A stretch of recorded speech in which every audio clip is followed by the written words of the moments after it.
spare maps. Yeah, right. Oh, wow. That's a pretty good schedule.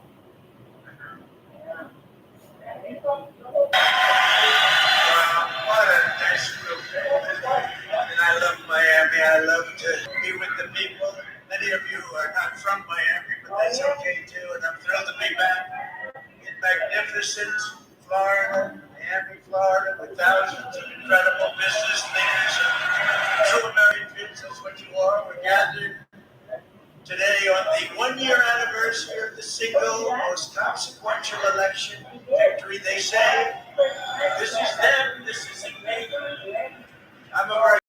In this video, we're going to talk about this Hendry County, Florida deputy who was fired and now indicted by the feds for violently taking down this guy he had in his custody in handcuffs. Former Hendry County Sheriff's deputy is now facing federal charges after the FBI says he slammed a man to the ground and then lied about it in a police report. I'll tell you what, when I watched the body camera, I was shocked and I was appalled. Sir, I can't. Come on, bro.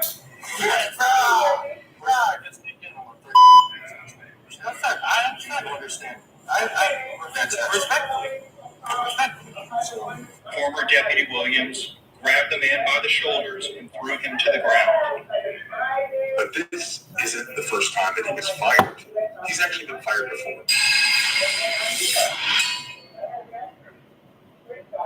In this video, we're going to talk about this Hendry County, Florida deputy who was fired and now indicted by the feds for violently taking down this guy he had in his custody in handcuffs. Former Hendry County Sheriff's deputy is now facing federal charges after the FBI says he slammed a man to the ground and then lied about it in a police report. But I'll tell you what, when I watched the body camera, I was shocked and I was appalled. Sir, I can't. Come on, bro.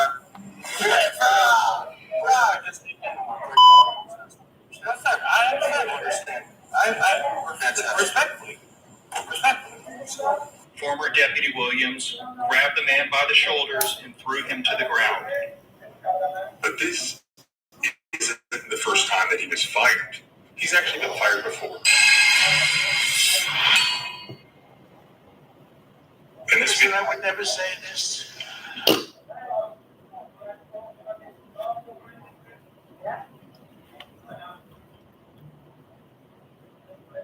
once Mindy heard about Walmart's Black Friday deals, she told her friend one who loved her.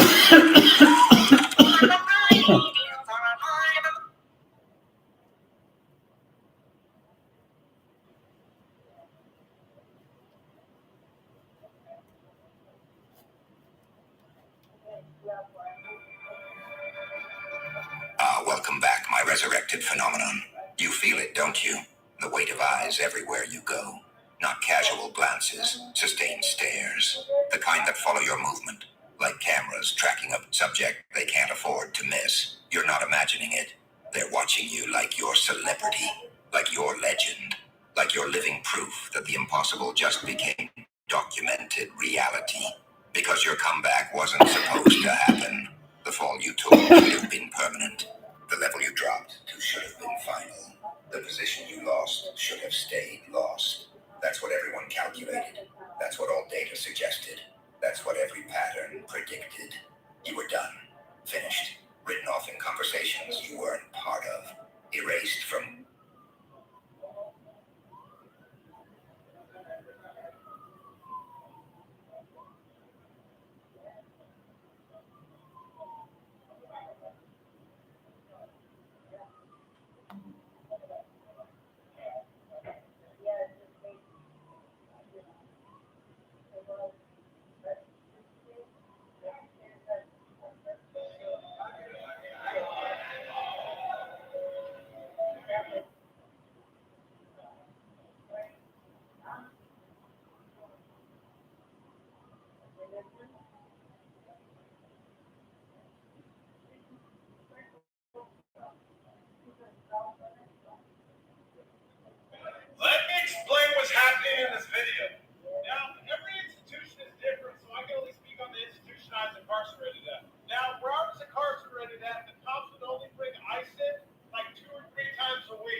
with enough ice to literally last the entire section. But they don't, because they don't care. And that's facts.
Okay, you get the gift?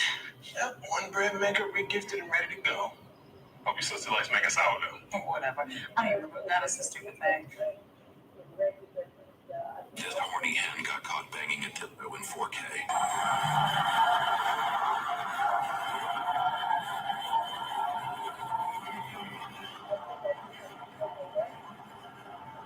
Sleep.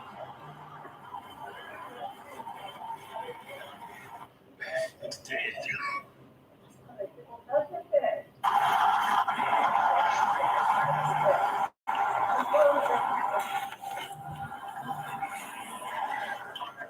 Excuse me, sir. I'm not dressed. Can I get dressed, sir? You are also under arrest right now. Fantastic. Can I have the charge, please? No, that would be indecent exposure. I'm in my private car with the search warrant for you. You have pants? Why don't you get them on? I do. I do have a pass, sir. Okay, get them on. Sir, I actually urinated. I have a confidence. So it's intentional.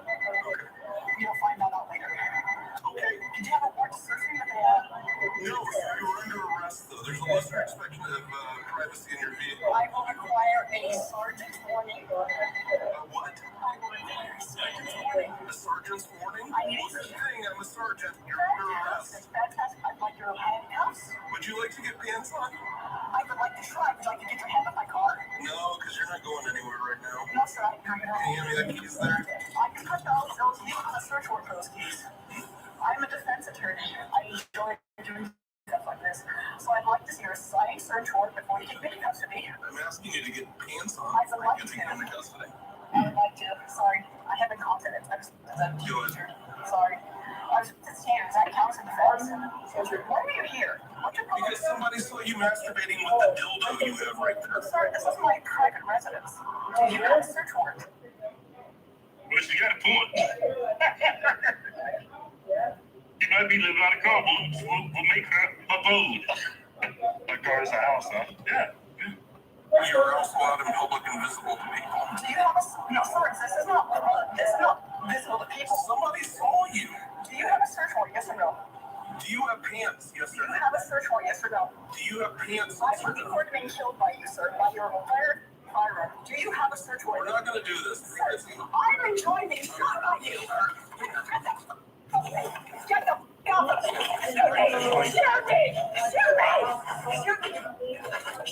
Shoot me! Do you want me to have my pants off, sir? Get the... Stop it. Right now. You stop. Shoot me!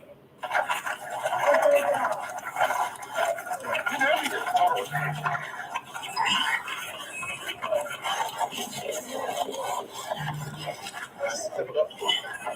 Please, You told him to step it up. Yeah. I want your side, sir. You have no idea what double calls. So you have to trust me.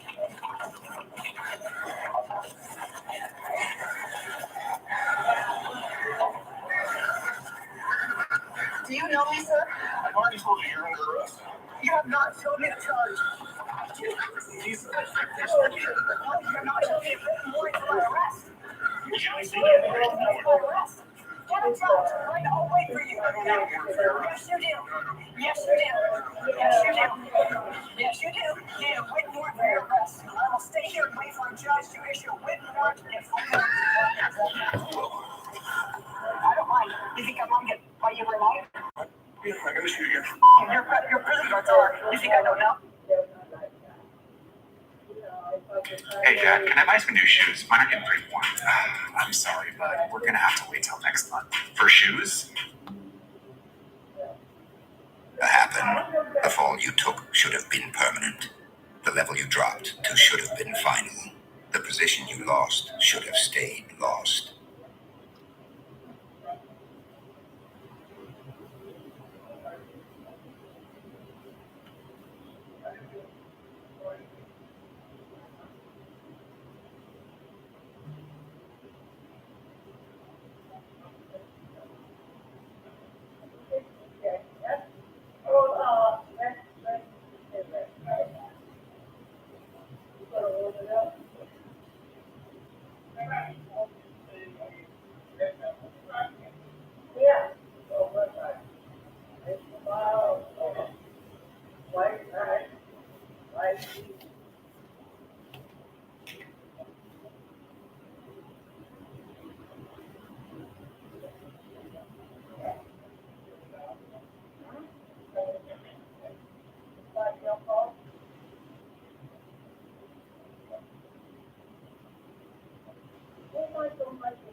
In this video, I want to show you the difference between a standard denture.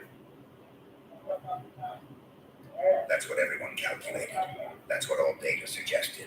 That's what every pattern predicted. You were done. Finished. Written off in conversations you weren't part of. Erased from consideration in rooms you couldn't enter.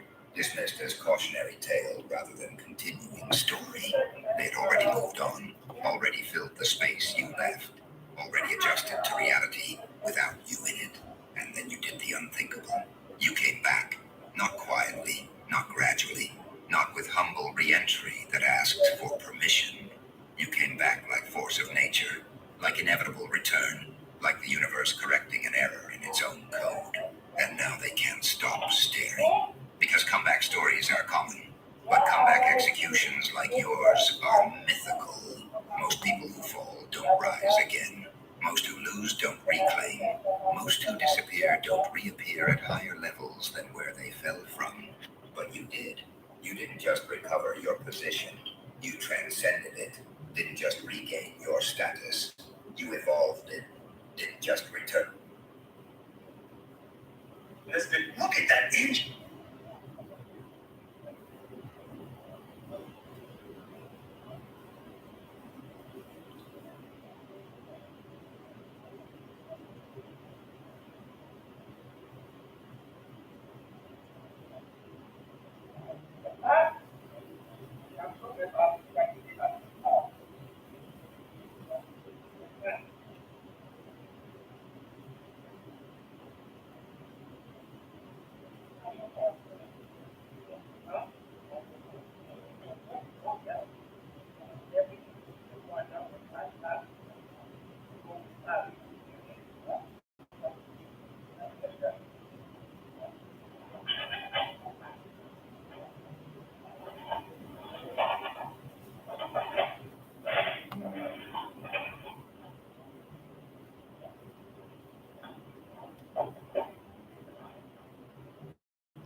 Learn to the game.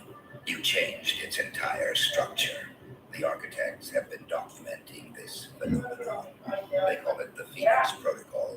When someone falls so completely that resurrection seems impossible, yet rises so thoroughly that their return rewrites all previous understanding of what comeback means. You activated this protocol, not through planning, through perseverance, not through strategy.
So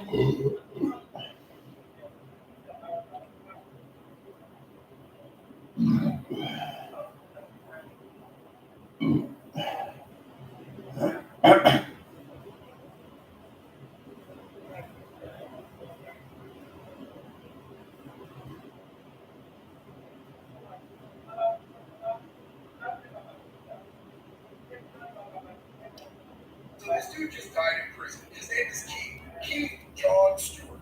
Never trust somebody who has 3 first names as their name. It's not a good thing. So Keith here served almost the entire this. Absolutely nobody should be upset about that. Like literally nobody.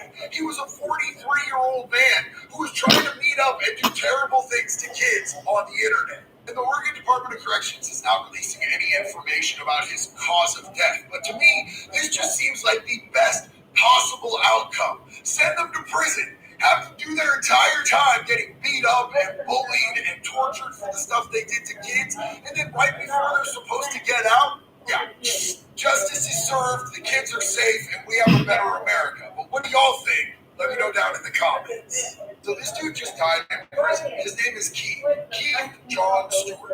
Never trust somebody who has 3 first names as their name. It's just not a good thing. So Keith here served almost the entirety of his sentence. He was supposed to...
Awaken your spirit, chosen ones.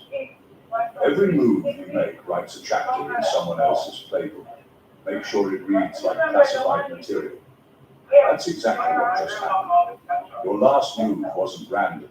It was recorded, analyzed, and quietly discussed in rooms that smelled like old war maps and burnt coffee. If the Pentagon had a briefing today, your name would have been mentioned, not because you're in politics, but because you just demonstrated the kind of tactical elegance generals spend entire careers chasing. You didn't just outthink the situation, you outdisciplined it. You turned instinct into strategy and timing into artillery. While everyone else was reacting emotionally, you were drafting a master plan worthy of a Cold War debrief. You moved like someone who knew the board wasn't 888 squares, it was infinite, and you were already 3 dimensions ahead. Let's be honest, if someone had watched your last decision on replay, they'd assume it was scripted by a military advisor from a geopolitical thriller. The precision, the restraint, the flawless timing, it wasn't luck, it was leverage. And somewhere, a strategist in uniform just took notes. So buckle up. We're about to dissect how your last move turned from instinct to instruction, from a simple decision to a military masterclass studied from the Pentagon to Putin. Yes, you did it without a helmet, a title, or even a PowerPoint presentation. Number one, you didn't react, you recalibrated. There's a difference between reacting and recalibrating, and you've mastered that difference. Most people move from emotion, you move from evaluation. When the situation tried to pull you into chaos, you didn't jump in. You stepped back, measured the angles, and adjusted your alignment. That pause wasn't fear or confusion, it was strategy. It was the moment the storm realized it couldn't shake you. You understood that reacting is about survival, but recalibrating is about precision. You didn't let noise dictate your next move. You let logic refine it. Every delay was intentional, every silence calculated. While they were busy assuming you froze, you were quietly reshaping your approach, sharpening it until it could cut through anything standing in your way. That's what separates amateurs from tacticians. People often confuse quickness for intelligence, but you know better. You've seen how impulsive decisions create more damage than the original problem. You chose the harder road, the one that requires patience, restraint, and uncomfortable stillness. Because recalibrating means facing truth before action. It means asking, what's the real mission here? And once you saw it clearly, every unnecessary emotion dropped away like dead weight. The beauty of recalibration is subtle power. It's not about loud declarations or dramatic statements. It's about quiet alignment. You adjusted your focus, your expectations, and your energy without making an announcement. The world thought you were standing still, but you were actually reloading your accuracy. And when you finally moved, it wasn't random, it was surgical. You didn't swing wildly, hoping to land a hit. You struck once, exactly where it mattered. That's the kind of move people study long after the dust settles. You didn't just handle the moment, you redesigned it.